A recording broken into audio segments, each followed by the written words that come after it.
It's all about making sure you got the right people in the right positions doing the right work, and then taking a dump on it, and flushing the toilet and just flushing it down the drain. Wow. That's what it's about. That is what it's all about. That is a Vikings toilet that you just heard. By the way, thanks, Carl.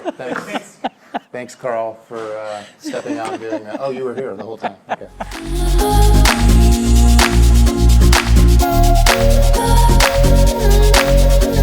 Yeah, that's great. What about any bad advice you've been given? Well, we all get a lot of bad advice every day, right? Nothing stands out. I mean, I think... Is it from Steve Cody? Can you recall well, any a really lot from poor Cody. Steve Cody I've got advice? a book. I keep a little black book of all the Codyisms, and wow, he got it wrong again. So, no, I think... Isn't it amazing, though, if you think about it? We all remember the good advice. We don't remember the bad advice. I have some bad advice. Maybe I don't know. But I've been pretty fortunate. Nothing stands out. But I just think, I think our, what I'm most proud of is just the team we've built at Medtronic. And people gave us good advice along the way as to how to build that team, and I think the results are good. And you know what? I haven't even mentioned that you're one of our IPR board members. I wondered when you were going to get to that. Otherwise, why are you in Minneapolis? I don't know. Why am I here? Why are we in the club?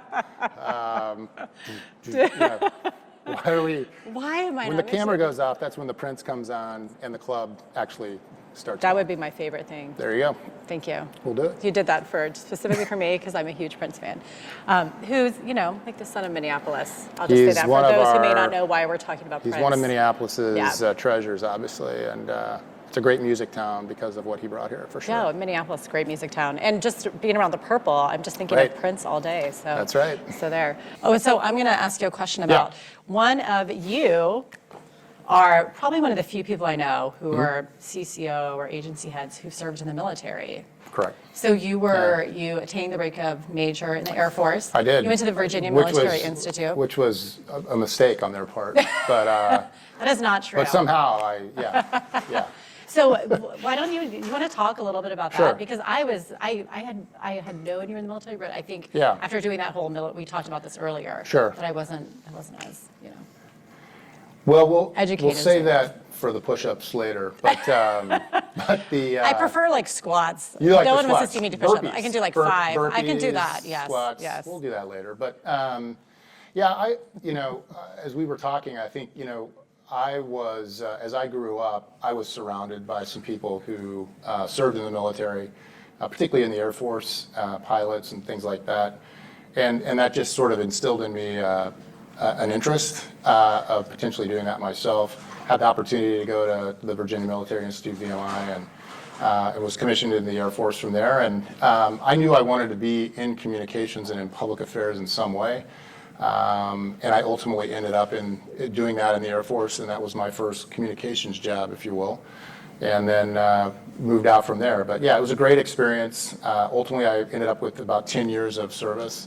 And it's a large part of who I am and where I come from, for sure. So what did you take away from when you served in the military to what you do today? Sort of what other behaviors or education did you get that you think really helps you in your role? I think one of the things they instill early on in the military and folks, particularly as a young officer, is really you're only as good as your people. And that focus on developing your people, picking the right people, and working with a team. And that is something, as you get to kind of the level of leadership that I'm at now, it's all about that. It's all about making sure you got the right people in the right positions doing the right work. And then taking a dump on it, and flushing the toilet and just flushing it down the drain. Wow. That's what it's about. That is what it's all about. That is a Vikings toilet. What's your least favorite word? Ooh. Wow. How long did Lipton give people to respond? It was a long show. Tucker can cut out the I don't know. thought bubbles. You don't have one? You love all words. I love all words. They all have their place. All words have their place in the dictionary. They do. If you really think about it They that way. do. They do. Some of them aren't in the dictionary, then they have to add them. Okay, so what is your favorite movie and why? A lot of good movies, right, across a lot of different. I'm a huge Will Ferrell fan, so the entire Ferrell genre. All of them? All of What's them. your favorite one? I like Will Ferrell a lot, I'm too. really, my kids and I are really appreciating Step Brothers right now. Oh, yeah, that's a great one. We actually just watched that with my kids like a couple of months ago. It's the gift that keeps on giving. I think Yeah. the more you watch it, the more you get out of that. It is probably the classic of our generation from Ferrell. So I'm a big Will Ferrell fan. You know, I grew up in the era of Top Gun.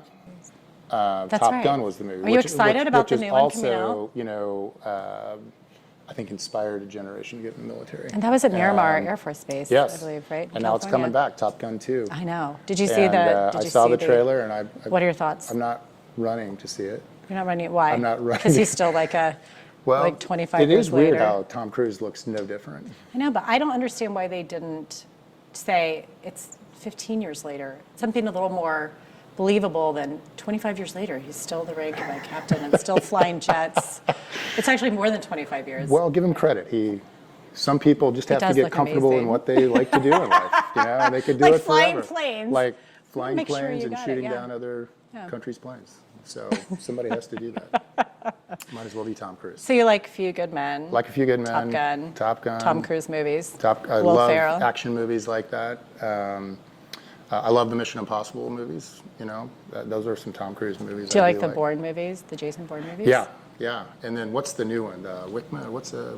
Oh, John Wick with John Keanu Wick. Those are Reeves or whatever his interesting. name. Yeah, I've never those are seen any of interesting. them. Those are some good movies. My kids are into that, so I kind of see it on and watch from that. And I did watch like the Matrix series. there's a with guy my that's kids. lifeless, Keanu Reeves, right? My God, isn't he completely amazing? lifeless, looks the same. Looks the same. Yeah, great. And you know what? They're doing a Bill and Ted's remake. Did you hear this? Or no, No. not a remake. They're doing like a sequel with sequel. Keanu and the other guy. I just wish they'd bring back Cheech and Chong. That's the sequel I want to I see. mean, don't they have that stuff already? Cheech and Chong. You go to Seattle and you see it every day. Yes, So there you go. yes. Just not as funny. I There guess. you go. So- This stadium is absolutely incredible. It's It's amazing. it is really a beautiful stadium. Again, came on in 2016, really only 3 or so years ago. We've already hosted a Super Bowl. We just did the Final Four, and literally the day before you got here, the X Games left. So They didn't leave because we were. they didn't leave because Right. yeah, They were because just we were finished. filming IPR, Carl at IPR, so they knew they had to get out. So, but yeah, it's been a great convening place, concerts, sports. It's a great home for our community. It's based right here in the city. One I particularly like is Alan Page. Alan Page went on to become a lawyer and became the Supreme Court Justice of the state of Minnesota. Oh, that's cool.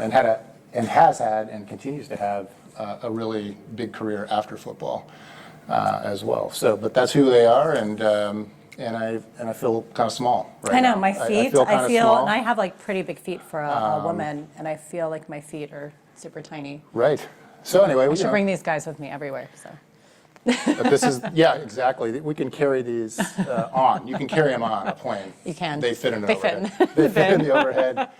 And this is kind of what they look like in Minnesota in the winter. That's Covered in snow. That's the other kind of irony of this is what you look like in Minnesota in the winter. Kind of complete whiteout. Complete whiteout. That's great. That's Yes. great. I think one of the fundamental learnings, obviously, is just team, and how to build a team, to focus on the team, focus on getting the right people in the right positions, doing the right thing, and at this kind of level now, that's really what it's all about. I have to rely on my team to get stuff done, and I got a great team. Great. So I've been asking people about their sliding doors moment. So if you ever saw that Gwyneth Paltrow movie where she, where she missed, No, I don't know.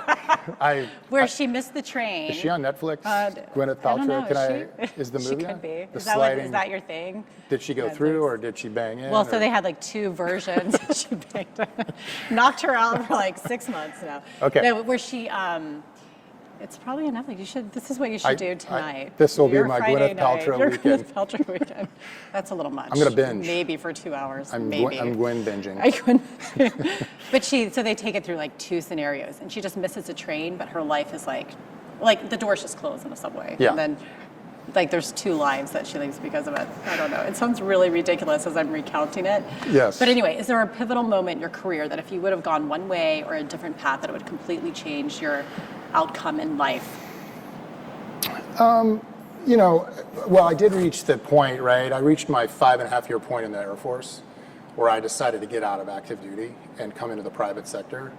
I could have stayed in, and that would have been a completely different trajectory for me if I had decided to stay into the Air Force, for an entire career. I've got a lot of classmates and friends who've done that who are now retiring, after their 20 plus years. But that probably was a big fork in the road for me to get out of the Air Force, come into the private sector.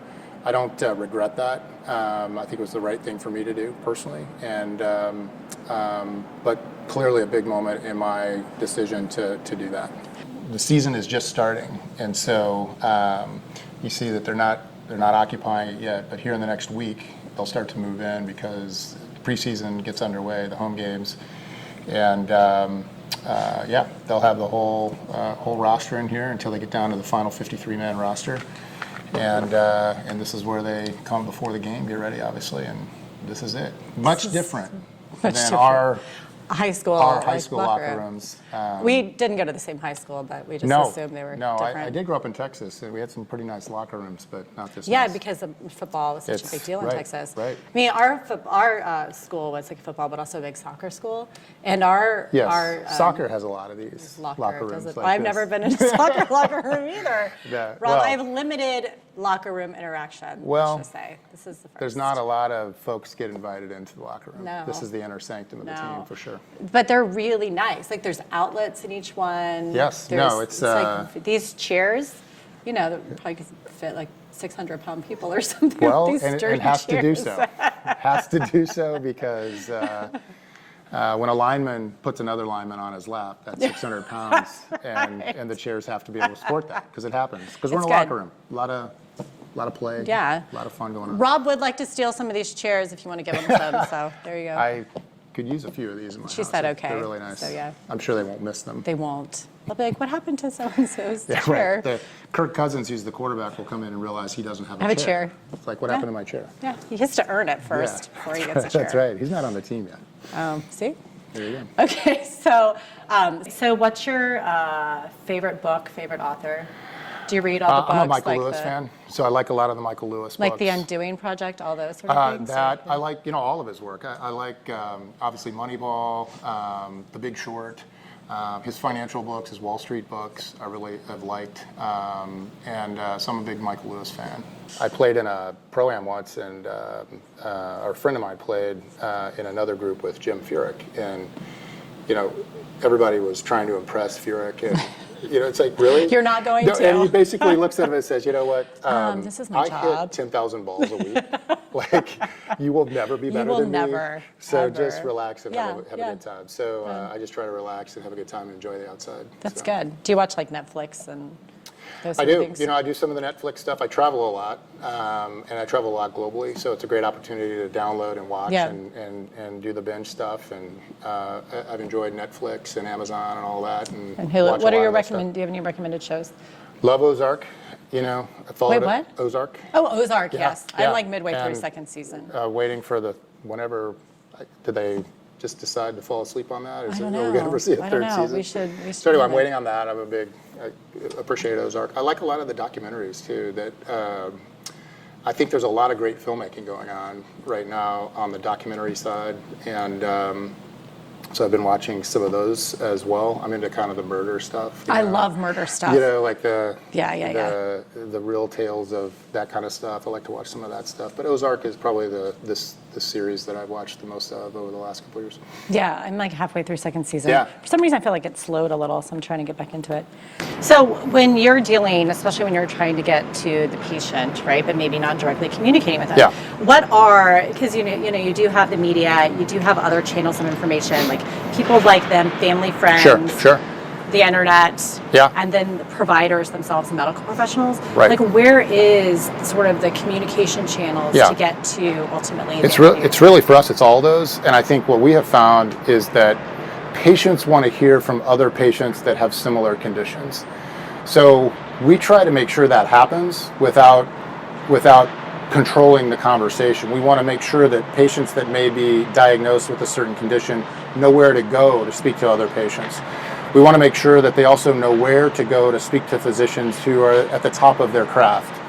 You know, one of the things about healthcare is you want to go to a physician who's done a certain procedure or something, you know, hundreds if not thousands of times. You don't go to the guy who, or the gal who, you know, got their license yesterday. Right. We try to make sure people understand how to access the physicians that are at the top of the craft. So we feel our job is to help facilitate that discussion, not control that discussion, obviously. But that's what we have found is patients look to other patients who have similar life experiences. That's where they find credibility. And if we can help facilitate that joining up, that's a role we think we can play. So Gary's the director of our organizational communication research center. Yes. And one of the areas of research that's coming out is the future of work. Yeah. And it's like phase one of a two-part study. So in this phase, we interviewed the 25 internal communications, just looking at internal communicators, asking questions about what they see as the future of the workforce in terms of even like generational differences in the workplace, automation, artificial intelligence, technology. Do you have any thoughts about that, or is that something that you're thinking about within your department? We think about it just in terms of, as internal communicators, how do we reach people? We have 90,000 employees worldwide, different languages, different cultures. We've got about half of our employees are in some form of a manufacturing or operational environment, so they're not at a desktop. So how do we do that? And I mean, for us, increasingly, it's around the mobile device. It's around the phone, and it's not long-winded PowerPoints about the strategy of the company. It's about you don't want long-winded PowerPoints. Which it's wow, that's a revelation.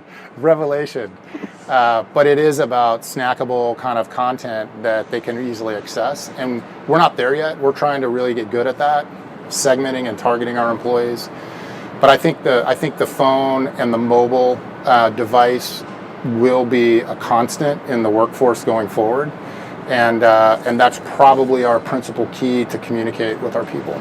Yeah, spoiler alert on our study. But with some of the things they also talked about, which was really interesting, is that intranets and what are some of our internal communicators said are pretty bad and outdated. That was one of the findings. And then another finding was just like the contract workers and how you get like contractors to be involved and, you know, they just feel like they're part of the community when they're really and we've seen some data